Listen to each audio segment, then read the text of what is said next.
अस्सलाम वालेकुम एवरीवन, मेरा नाम असद है और आज की इस वीडियो लेसन में मैं आपके साथ रेजेक्स को डिस्कस करूँगा। रेजेक्स को आप रेगुलर एक्सप्रेशन भी कह सकते हैं और रेगुलर एक्सप्रेशन को बेसिकली आप इस्तेमाल करते हैं डिफरेंट टाइप्स के पैटर्न्स लिखने के लिए। आपकी जो स्ट्रिंग है आप उसको मैच करते हैं इन स्पेसिफिक पैटर्न्स के साथ। फॉर एग्जांपल, अगर आपने ईमेल एड्रेस को मैच करना है तो आप उसके लिए स्पेसिफिक पैटर्न लिखेंगे रेगुलर एक्सप्रेशन में। अगर आपने कोई स्पेशल टाइप पासवर्ड लिखना है, उसका पैटर्न आपने लिखना है, तो वो भी आप इसी के अंदर लिखेंगे। और आपने कोई आपका आईडी कार्ड नंबर है या आपका लाइसेंस नंबर है, अगर आपने उसको मैच करना है, या आपका जो क्रेडिट कार्ड नंबर है अगर आप उसकी बात करते हैं, तो उसको भी आप इसी तरह से पैटर्न मैचिंग के थ्रू मैच करेंगे, उसको वैलिडेट करेंगे। तो इसके थ्रू हमें एक अच्छा कंट्रोल मिल जाता है असल में। तो इस लेक्चर में आगे मूव करते हैं और मैं आपके सामने कुछ छोटी छोटी एग्जांपल्स करता हूँ, तो आपके सामने मेरी बातों की कुछ सेंस बनना शुरू हो जाएगी। मैं अपना टेक्स्ट एडिटर ओपन कर लेता हूँ और इसमें मैं एक न्यू फाइल क्रिएट कर लेता हूँ और इसको फटाफट सेव कर देता हूँ। htdocs के अंदर मैं इसको सेव कर रहा हूँ। मैं XAMPP local host server use कर रहा हूँ और आप कोई भी यूज़ कर सकते हैं।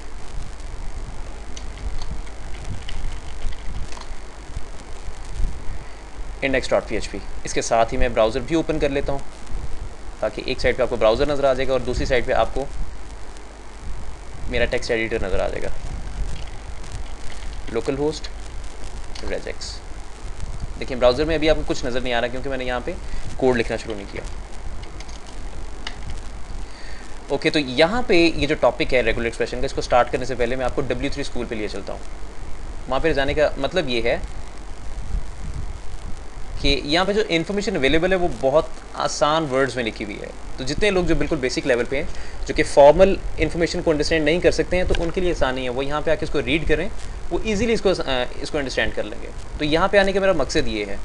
अब यहाँ पे आप देख सकते हैं ये लिखा हुआ है जावास्क्रिप्ट रेगुलर एक्सप्रेशन रेफरेंस। तो यहाँ पे कोई परेशानी की ज़रूरत नहीं है। आप मतलब अचानक आप टेंशन में आ सकते हैं। आप कह सकते हैं कि मैं तो PHP में काम करने जा रहा हूँ, लेकिन जो आपके सामने पेज नज़र आ रहा है ये तो जावास्क्रिप्ट का नज़र आ रहा है। तो रेगुलर एक्सप्रेशन जो है वो तमाम जगहों पे एक जैसी ही होती है। इसके जो आप क्लासेस यूज़ करते हैं, इसके जो आप मॉडिफायर्स यूज़ करते हैं, ये तमाम जगहों पे सेम होते हैं डिफरेंट लैंग्वेजेस के लिए। तो इसलिए ये जो पार्ट यहाँ पे आपको लिखा हुआ है, आपको नज़र आ रहा है रेगुलर एक्सप्रेशन वाला, ये PHP के लिए भी ठीक है। आप इसको PHP में यूज़ कर सकते हैं। राइट, चलिए यहाँ से स्टार्ट करते हैं। सबसे पहले कुछ मॉडिफायर्स आ रहे हैं और जो मॉडिफायर्स हैं उसमें सबसे पहले आई आ रहा है। आई का मतलब होता है परफॉर्म केस इनसेंसिटिव मैचिंग। इसका मतलब ये है कि आपकी कोई स्ट्रिंग आ जाती है जिसमें अपर केस लेटर्स भी हैं और उसमें लोअर केस लेटर्स भी हैं। तो आप चाहते हैं कि जो आपकी स्ट्रिंग है वो वैलिडेट हो जाए, लेकिन उसमें जो आपके कैरेक्टर्स आ रहे हैं जो कि अपर केस में भी आ रहे हैं, लोअर केस में भी आ रहे हैं, तो उसमें केस सेंसिटिविटी जो है वो चेक ना हो, उसको इग्नोर किया जाए। तो उस पर्पज़ के लिए आप ये आई यूज़ करते हैं। आई के नाम से जो मॉडिफायर है। उसके बाद जी के नाम से मॉडिफायर है। ये क्या करता है? ये बेसिकली आपकी जो स्ट्रिंग है जिसको आप मैच करना चाह रहे होते हैं, उसमें सबसे पहले अगर एक मैच मिल गया और आप चाहते हैं कि एक मैच मिल जाने के बाद ये फर्दर आगे भी मैच करे, तो उसके लिए आप ये वाला मॉडिफायर यूज़ करते हैं। तो आपकी जो एंटायर स्ट्रिंग है, फॉर एग्जांपल आप उसमें कैट को मैच करना चाह रहे हैं, उसमें कोई 15-20 दफ़ा कैट आया हुआ है, तो अगर आप जी लगा देंगे तो वो जो 15-20 दफ़ा कैट लगा हुआ उसमें नज़र आ रहा है, वो कैट भी मैच हो जाएगा। और जो फर्स्ट मैच मिला उसके बाद जो आने वाले मैचेस हैं उनको भी देखा जाएगा। जो M है, M के नाम से मॉडिफायर है, इसका मतलब होता है परफॉर्म मल्टी लाइन मैचिंग। तो ये भी स्ट्रेट फॉरवर्ड है। इसका मतलब होता है कि आप जो मल्टी लाइन्स पे आपकी स्ट्रिंग्स आ रही हैं, आप उनको मैच कर सकते हैं इसकी मदद से। ओके, तो नीचे ब्रैकेट्स की तरफ आते हैं। ये असल में मेन काम है। यहाँ पे रेगुलर एक्सप्रेशन का काम शुरू होता है। अब ये जो एक्सप्रेशन यहाँ पे लिखी हुई है ABC, जो कि स्क्वायर ब्रैकेट्स के अंदर है, इसका मतलब क्या है? हमेशा याद रखें, जो भी चीज़ स्क्वायर ब्रैकेट्स के अंदर लिखी हुई होगी उसका मतलब होगा उनमें से कोई एक कैरेक्टर। अब यहाँ पे आपको ABC लिखा हुआ नज़र आ रहा है, तो ABC का मतलब ये है कि इसमें से कोई एक कैरेक्टर आपकी स्ट्रिंग में होना चाहिए। आपकी जो स्ट्रिंग है, स्ट्रिंग जो मैं यहाँ पे बात कर रहा हूँ, इस पर्टिकुलर एक्सप्रेशन को लेके जो मैं स्ट्रिंग की बात कर रहा हूँ, तो उसका मतलब है कि किसी एक कैरेक्टर वाली स्ट्रिंग, चाहे उस स्ट्रिंग में खाली A लिखा हुआ है वो इसके साथ मैच कर जाएगी, अगर उसमें खाली B लिखा हुआ है वो भी इसके साथ मैच कर जाएगी, अगर उसमें खाली C लिखा हुआ है तो वो भी इसके साथ मैच कर जाएगी। अगर उसमें लेट्स सपोज डबल A लिखा हुआ है वो मैच नहीं करेगी। मैच इसलिए नहीं करेगी क्योंकि ये जो काम यहाँ पे इन्होंने, ये जो काम आपको नज़र आ रहा है स्क्वायर ब्रैकेट्स वाला, और उसके अंदर ABC लिखा हुआ है, इसकी वजह से सिर्फ एक कैरेक्टर कोई मैच करेगा। इस एग्जांपल को अपने पास ट्राई करते हैं ताकि इन बातों की कोई सेंस बनना शुरू हो आपके सामने। PHP का फंक्शन है जिसका नाम pragmatch है, वो मैं यूज़ करूँगा और वो एक बूलियन टाइप वैल्यू रिटर्न करता है। वो बूलियन टाइप वैल्यू क्या हो सकती है, ट्रू या फॉल्स। और इसका जो फर्स्ट आर्गूमेंट है वो पैटर्न है, इसका जो सेकंड आर्गूमेंट है वो स्ट्रिंग है।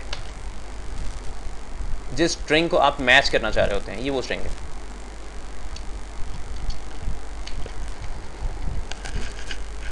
तो आज का जो लेसन है इसमें मैं वो चीज़ें डिस्कस करूँगा कि आप एटलीस्ट जो आप डिफरेंट वेबसाइट्स वगैरह बनाते हैं और उस पर जो यूज़र से इनपुट ले रहे होते हैं वो तमाम के तमाम जो इनपुट्स हैं आप उनको वैलिडेट कर सकें। तो उस टाइप की चीज़ें मैं आपके साथ डिस्कस करूँगा। इसको मैं काफ़ी सिंपल रखूँगा। अदरवाइज जो रेगुलर एक्सप्रेशन है इसकी मदद से आप बहुत सारे काम कर सकते हैं। चलिए मैं आपके सामने एक छोटी सी एग्जांपल करता हूँ। जैसे मैंने यहाँ पे स्क्वायर ब्रैकेट्स में देखा ABC, इसी को लेट सपोज ट्राई करते हैं। यहाँ पे मैं पैटर्न लिखता हूँ। पैटर्न के नाम से मैंने वेरिएबल बनाया और वेरिएबल जो है वो किसी भी नाम से हो सकता है, आप उसका नाम कोई भी चूज़ कर सकते हैं।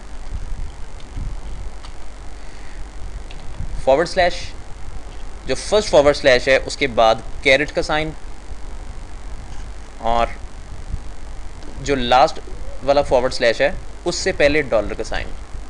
इसका मतलब ये है स्टार्ट में कैरेट का साइन और एंड में डॉलर का साइन। इसका मतलब ये है कि जो आपकी एंटायर स्ट्रिंग है उसको एज इट इज़ मैच करो, ये मतलब है इसका।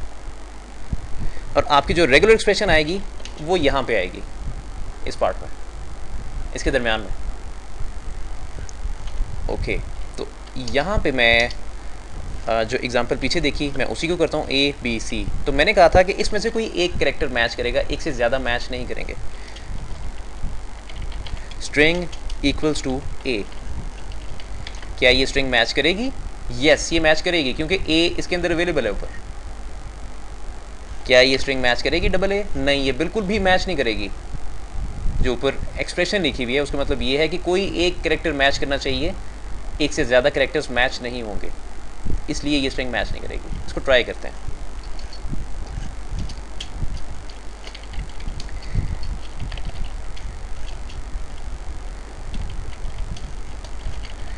pragmatch, और जो pragmatch के नाम से फंक्शन है उसमें सबसे पहले मैंने पैटर्न के नाम से वेरिएबल पास कर दिया और उसके बाद स्ट्रिंग के नाम से वेरिएबल पास कर दिया। दोनों वेरिएबल्स पास कर दिए, उसके बाद नीचे कंडीशनल काम आ गया।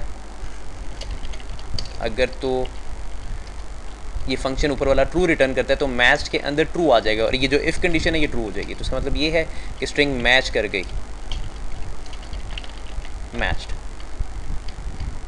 Otherwise not matched.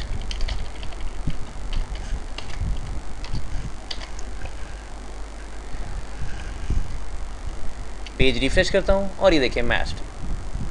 अगर मैं यहाँ पे लिखता हूँ बी लिखने के बाद मैंने इसको सेव किया, पेज रिफ्रेश किया, ये भी मैच्ड। अगर मैं B लिख देता हूँ और मैं पेज रिफ्रेश करता हूँ तो ये देखिए नॉट मैच। जैसा कि मैंने सबसे पहले एक्सप्लेन किया था कि स्क्वायर ब्रैकेट्स के अंदर जो कुछ भी लिखा हुआ आ रहा होता है उनमें से कोई एक कैरेक्टर मैच करता है, एक से ज़्यादा नहीं।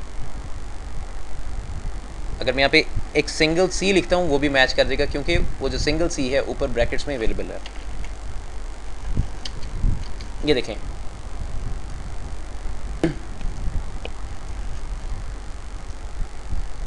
ओके। इसके बाद अब नेक्स्ट एग्जांपल करते हैं। नेक्स्ट एग्जांपल अगर यहाँ पे आप देखते हैं तो ये देखें ब्रैकेट के अंदर सबसे पहले कैरेट का साइन है, उसके बाद ABC आ रहा है। इसका मतलब ये है कि नॉट ABC।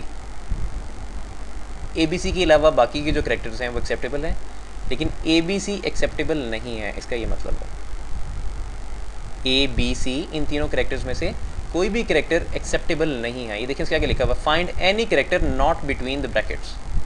कोई भी कैरेक्टर जो कि ये ब्रैकेट वाले कैरेक्टर्स जिसमें नहीं आ रहा है। वापस चलते हैं और यहाँ पे अब A से पहले मैं कैरेट का साइन लगा देता हूँ। अब देखिए यहाँ पे C लिखा हुआ है और C के ऊपर मैच नहीं करेगा क्योंकि मैंने ऊपर मेंशन कर दिया है कि ABC स्ट्रिंग में अगर A आता है या B आता है या C आता है वो मैच ना करे।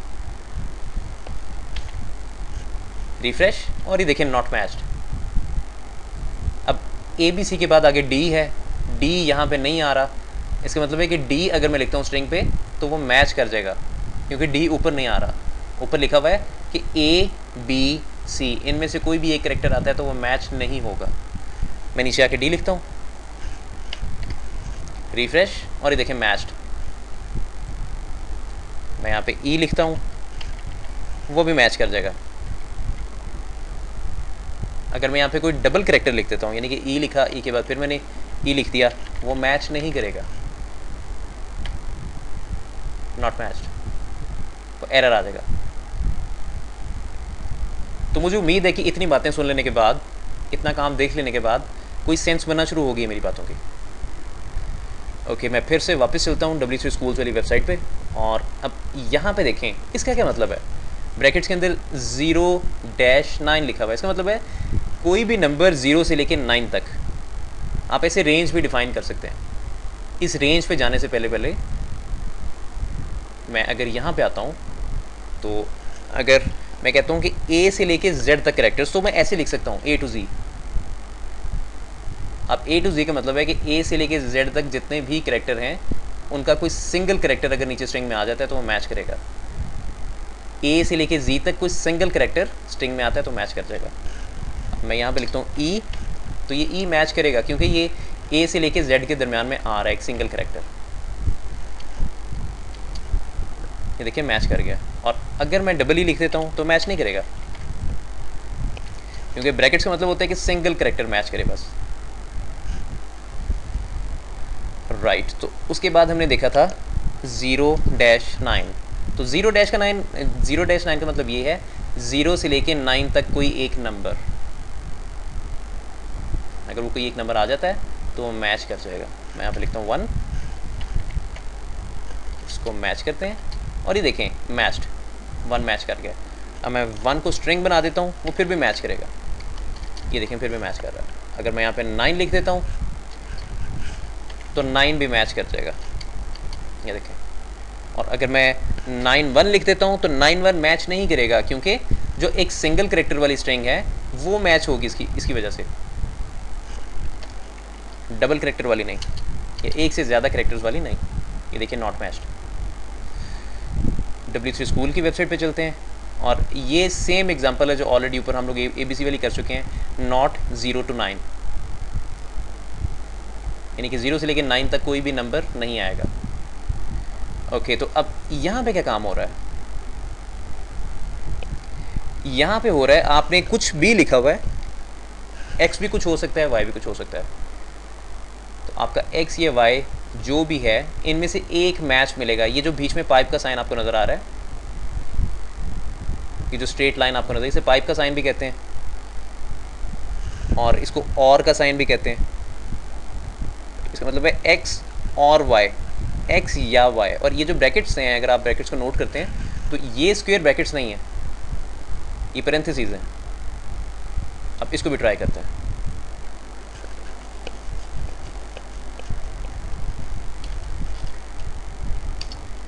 यहाँ पे मैंने लिखा x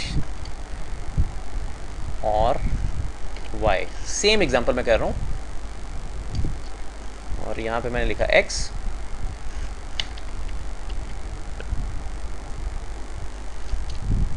मैच कर गया।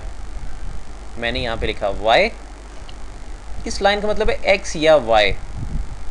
स्ट्रिंग में अगर खाली x आ जाता है या खाली y आ जाता है तो वो वैलिडेट हो जाएगी सक्सेसफुली। रिफ्रेश, और ये देखें मैच्ड। अगर मैं यहाँ पे a लिख देता हूँ तो वो मैच नहीं करेगा, क्योंकि वो a यहाँ पे अवेलेबल नहीं है। तो अब तक हमने जितनी भी चीज़ें देखी हैं, इतनी चीज़ें देख लेने के बाद हम लोग रेडी हो गए कि आगे अपना फर्दर काम कर सकें। जो यूज़र आपको इनपुट दे रहा है, आप उस इनपुट को वैलिडेट कर सकें। ओके, तो सबसे पहला काम, अब यहाँ पे मैं लिखता हूँ फर्स्ट नेम। अब मेरा फर्स्ट नेम असद है, मैं चाहता हूँ कि मैं इसको वैलिडेट करूँ। अब इतनी लंबी स्ट्रिंग है, इसको मैं वैलिडेट करूँ, तो इसको मैं वैलिडेट कैसे कर सकता हूँ। इसको वैलिडेट करने के लिए यहाँ पे मैं फिर से स्क्वायर ब्रैकेट्स लगाऊंगा, और उसके अंदर लिखूँगा A to Z। और यहाँ पे आप नोट करें अपर केस लेटर आ रहा है, तो ए टू जी का मतलब ये है कि ए से लेके जेड तक कैरेक्टर्स, कोई एक कैरेक्टर, उसके बाद मैं लिख देता हूँ ए टू जेड। आप ए टू जेड ऐसे भी लिख सकते हैं इसके साथ, दोनों को आपस में कंबाइन करके। इसका मतलब ये है कि ए से लेके जेड तक स्मॉल लेटर्स और ए से लेके जेड तक अपर केस लेटर्स। अब यहाँ पे मैं कुछ नई चीज़ें इस्तेमाल करूँगा। अगर मैं वापस वेबसाइट पे जाता हूँ तो वहाँ पे अगर वो अवेलेबल हैं तो मैं आपको वो भी दिखा देता हूँ।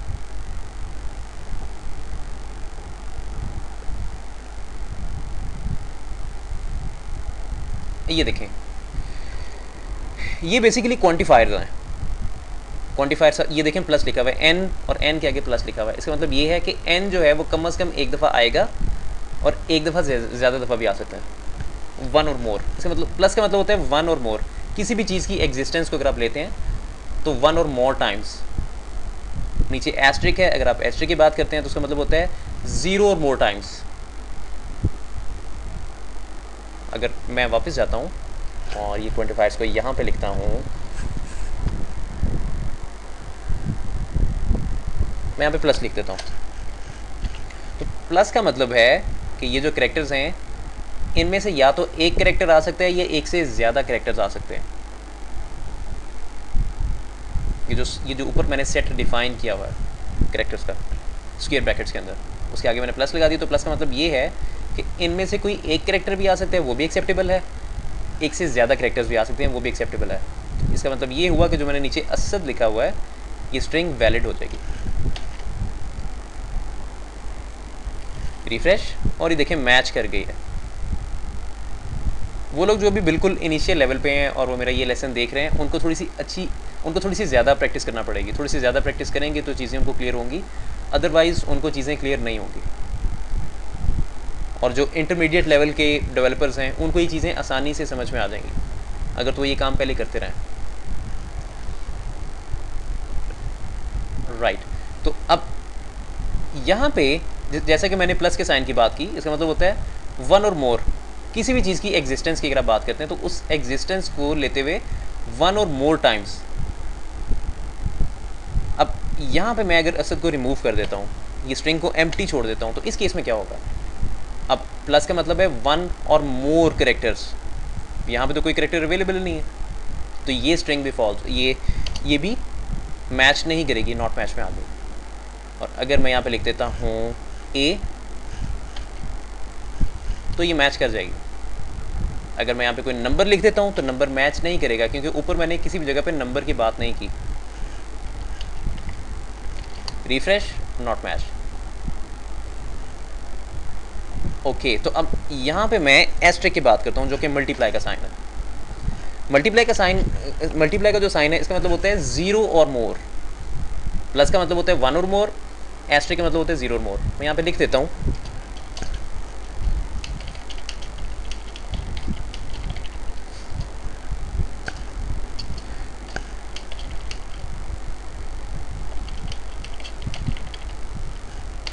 एस्ट्रिक मीन्स ज़ीरो और मोर टाइम्स।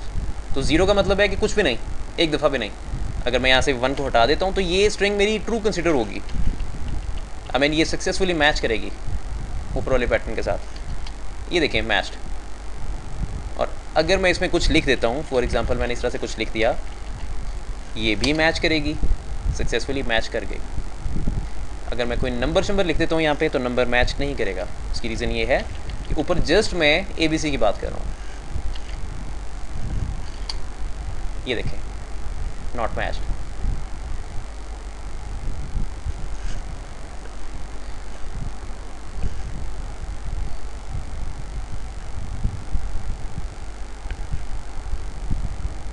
ओके, यहाँ पे मैं आपके साथ एक और चीज़ डिस्कस कर लूँ। अगर मैं स्मॉल ABC की जो रेंज थी A से लेकर Z तक, उसको मैं रिमूव कर देता हूँ और उसके बजाय यहाँ पे मैं स्मॉल a लिख देता हूँ, तो क्या ये मैच करेगा? डेफिनेटली मैच नहीं करेगा, क्योंकि जो मैं पैटर्न देख रहा हूँ, पैटर्न के अंदर मैंने अपर केस ABC की बात की हुई है। ये देखिए, नॉट मैच। और अगर आपको याद हो, सबसे पहला जो मॉडिफायर था I के नाम से, उसको मैंने डिस्कस किया था। अगर मैं इसको यूज़ कर लेता हूँ तो मैं केस सेंसिटिविटी वाला जो काम है उसके चक्कर में नहीं पड़ूंगा, उससे बाहर आ दूँगा। तो सबसे लास्ट में फॉरवर्ड स्लैश के बाद मैं I लगा दूँगा। जब मैंने आई लगा दिया, अब मैं इसको मैच करता हूँ, सक्सेसफुली मैच कर दिया। तो अगर आप ये आई लगा देते हैं और आप इस तरह से काम कर रहे हो तो किसी टाइम पे जो आपकी रेगुलर एक्सप्रेशन है उसका साइज़ भी छोटा बनेगा। चलें, आपके सामने एक मैं लास्ट एग्जांपल करता हूँ। वो लास्ट एग्जांपल क्या होगी, यहाँ पे मैं कोशिश करता हूँ कि आपके सामने एक ईमेल एड्रेस बनाऊँ और हमारी जो मेरी एजम्पशन है ईमेल एड्रेस के लिए इनिशियली, वो ये है, email address can not start from a number. Email address cannot start from an underscore. Email address cannot start from period. Email address cannot contain hyphen, ये हाइफन होता है जो माइनस का साइन है, डैश। मेरे ख्याल से इतना काफ़ी है। और नीचे कुछ मैं ईमेल एड्रेसेस लिखता हूँ जिनको मैंने वैलिडेट करवाना है, ASSAD@example.com। अब यहाँ पे अगर आप ईमेल एड्रेस का पैटर्न देखते हैं तो ये सक्सेसफुली मैच करना चाहिए, ये एक वैलिड पैटर्न है। अगर मैं उससे नीचे जाता हूँ तो यहाँ पे मैं एक दूसरा पैटर्न लिखता हूँ, asad_ch@example.com, ये भी वैलिड है।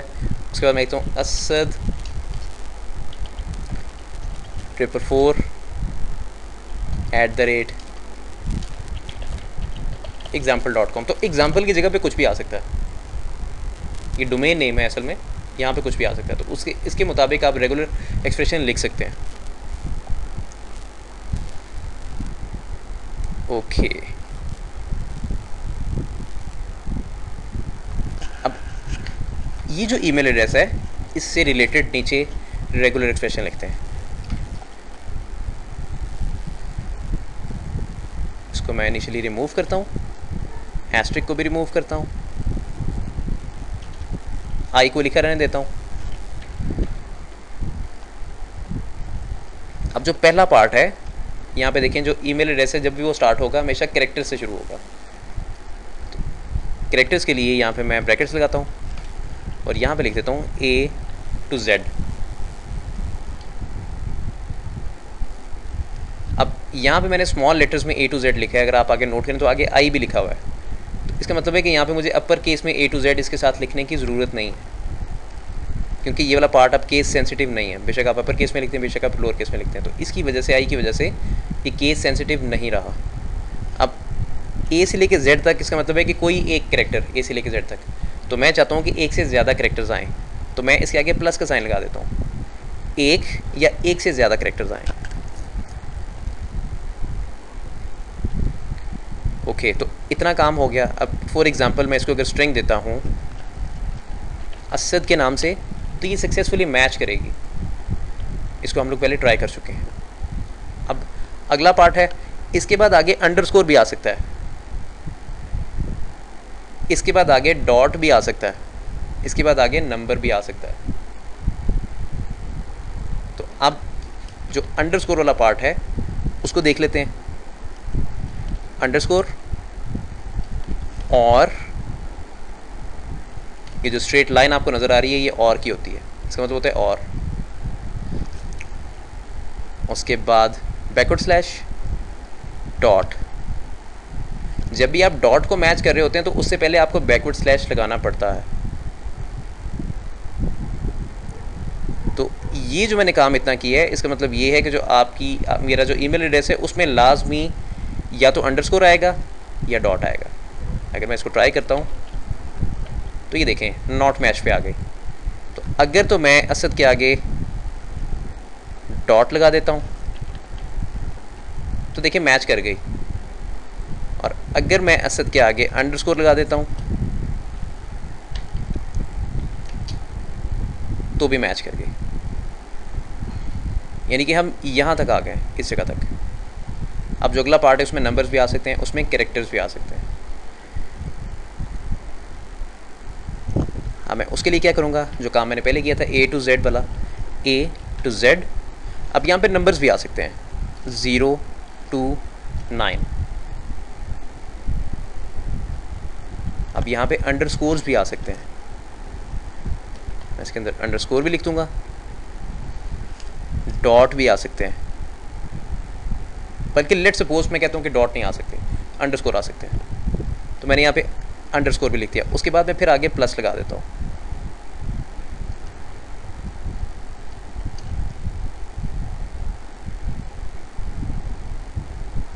बल्कि प्लस लगाने की ज़रूरत नहीं है, मैं एस्ट्रिक लगा देता हूँ। तो एस्ट्रिक मैंने क्यों लगाया, अब देखें, लेट सपोज यूज़र ने असद लिखा तो ये वाला पार्ट, इस पार्ट ने उसको वैलिडेट कर दिया। अब जो ये वाला पार्ट है पूरे का पूरा, ये उसको इनवैलिडेट करेगा, क्योंकि इसका मतलब ये है कि इन दोनों में से कोई एक कैरेक्टर लाजमी आना चाहिए। तो मैं इसके आगे क्वेश्चन मार्क लिख देता हूँ। क्वेश्चन मार्क का मतलब है कि इसमें से कोई एक कैरेक्टर आ भी सकता है, कोई एक कैरेक्टर नहीं भी आ सकता, मसला नहीं है। और जो अगला पार्ट है उसके आगे मैंने एस्ट्रिक लगाया, तो एस्ट्रिक जैसे मैंने ऊपर एक्सप्लेन किया, इसका मतलब होता है 0 और मोर। तो सक्सेसफुली जो मैंने काम कर लिया, मैंने यहाँ तक काम कर लिया, असद अंडरस्कोर CH तक। अगर मैं यहाँ पे लिखता हूँ CH, तो मेरी स्ट्रिंग सक्सेसफुली मैच करेगी। ये देखिए मैच कर गई। अगर मैं लिखता हूँ असद डॉट CH, ये भी मैच करेगी। अगर मैं इसके शुरू में लिखता हूँ अंडरस्कोर, फिर मैच नहीं करेगी, नॉट मैच्ड। अगर मैं इसके शुरू में कोई नंबर लिख देता हूँ तो भी मैच नहीं करेगी, नॉट मैच्ड। अगर मैं इसके शुरू में डॉट लिख देता हूँ तो भी मैच नहीं करेगी। तो देखें कितनी आसानी के साथ मैंने इतना सा काम कर लिया। ये रेगुलर एक्सप्रेशन को अगर आप देखें तो आपको बड़ी भयानक सी लग रही होगी, लेकिन अगर आप स्टेप बाय स्टेप चलें तो आपकी सेंस ऑटोमेटिकली काम करना शुरू कर देगी। ऑटोमेटिकली चीज़ें आप सोचना शुरू कर देंगे, फ़लाँ जगह पे ये आना चाहिए और फ़लाँ जगह पे ये आना चाहिए। ओके, तो इसके बाद आगे @ का साइन आएगा, वो मैं एज इट इज़ लगा देता हूँ। जो चीज़ आप एज इट इज़ लगा देते हैं वो एज इट इज़ आती है। इसके साथ में कोई ऑप्शन नहीं लगा रहा कि इसने एक दफ़ा आना है, 2 दफ़ा आना है, 3 दफ़ा आना है। इसने एक दफ़ा आना है और लाजमी आना है।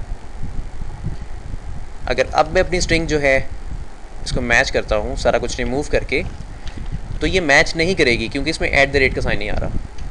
ये देखिए नॉट मैच्ड। अगर असद के बाद मैं @ का साइन लगा देता हूँ तो ये मैच करेगी। रिफ्रेश और मैच्ड। अब जो अगला पार्ट है ये एग्जांपल वाला, यहाँ पे नंबर्स भी आ सकते हैं, यहाँ पे कैरेक्टर्स भी आ सकते हैं, यहाँ पे कुछ भी आ सकता है। तो उसके लिए जो ये वाला पार्ट है ये मैं कॉपी कर लेता हूँ। कॉपी कर लेने के बाद @ का जो साइन है उसके बाद पेस्ट कर देता हूँ, और पेस्ट कर देने के बाद मेरे ख्याल में अब मैं टेक्स्ट एडिटर की जो विड्थ है वो बढ़ा लूँ। यहाँ पे प्लस लगा देता हूँ। प्लस लगाने का मतलब ये है कि इसमें से कुछ ना कुछ आएगा लाजमी, इसको मिस नहीं कर सकती इस पार्ट को। यानी कि @ के पास @ के बाद लाजमी कुछ ना कुछ आएगा। उसके बाद डॉट आएगा,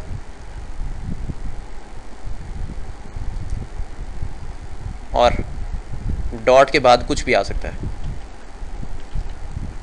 A to Z, वो कुछ भी आ सकता है। तो इसको आप स्पेसिफिक भी कर सकते हैं। स्पेसिफिक आप इस तरह से भी कर सकते हैं कि ये आपने पैरेंथेसिस यूज़ की, इसके अंदर आपने कॉम लिख दिया, और org और code.uk और pk, आप ये काम भी कर सकते हैं। मतलब ये मैंने स्पेसिफिक कर दिया यहाँ पे। अब ये जो काम मैंने सारे का सारा किया हुआ है, इसमें से कोई एक चीज़ आ सकती है, यानी या तो कॉम आएगा, या org आएगा, या code.uk आएगा, या pk आएगा। अब अगर ब्राउज़र में चलते हैं को रिफ़्रेश करता हूँ तो नॉट मैच्ड। नॉट मैच इसलिए कि @ के बाद ये एक्सपेक्ट कर रहा है कि आगे भी कोई स्ट्रिंग आएगी। तो मैं इसको कॉपी कर लेता हूँ। कॉपी करने के बाद मैंने पेस्ट कर दिया। अब पेस्ट कर देने के बाद मैं ब्राउज़र पे अगर वापस जाता हूँ, रिफ़्रेश करता हूँ, तो सक्सेसफुली जो मेरा ईमेल एड्रेस है वो मैच कर गया। तो इस तरह से आप आसानी के साथ डिफरेंट टाइप्स की रेगुलर एक्सप्रेशंस लिख सकते हैं, डिफरेंट पैटर्न्स बना सकते हैं, और जो यूज़र आपको इनपुट कर रहा है फॉर्म के थ्रू, जो इनपुट आप रिसीव करते हैं, उस इनपुट को आप किसी वेरिएबल में स्टोर करते हैं, फिर आप इस तरह से मैच कर सकते हैं। तो अगर तो इनपुट आपकी सक्सेसफुली मैच कर जाती है, अगर आपका पैटर्न मैच कर जाता है, तो आपने जो नेक्स्ट काम करवाना है वो काम करवा लें, अदरवाइज़ इसको वापस रीडायरेक्ट करवा दें जो आपका मेन पेज है जहाँ से यूज़र आया था, ताकि वहाँ पे यूज़र को मैसेज नज़र आ जाए कि आगे कोई ना कोई मसला हुआ है, जो भी उसने इनपुट की थी वो प्रॉपर मैच नहीं की थी।